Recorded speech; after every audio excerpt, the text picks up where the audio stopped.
నేను విన్నది నిజమేనా? అవును టామ్, నిజమే. యాగ్వర్డ్ స్కూల్ పని మీదే వచ్చాను. హ్యారీ పాటర్ ని ఆ స్కూల్లో చేర్పించడానికి నేను సాయం చేస్తున్నాను. ఏమిటి, హ్యారీ పోటర్నా? అంటే ఈ కుర్రాడేనా?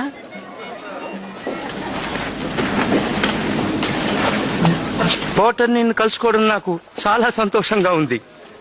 నా పేరు డోరిస్ క్రోక్ఫోర్డ్ మిస్టర్ పోటర్. నిన్ను కలుసుకుంటానని ఊహించలేదు. హ్యారీ పోటర్, నిన్ను కలుసుకున్నందుకు సంతోషంగా ఉంది. హలో ప్రొఫెసర్, మీరు ఇక్కడున్నారేంటి? హ్యారీ, ఈయన ప్రొఫెసర్ క్విరల్. హ్యాగ్వార్డ్ స్కూల్లో క్షుద్రశక్తుల శాస్త్రాన్ని బోధిస్తూ ఉంటారు. ఓ, నైస్ టు మీట్ యు. అది ఆకర్షణీయమైన భయంకరమైన సబ్జెక్ట్, కానీ అది నీకు అవసరం లేదు హ్యారీ పోటర్.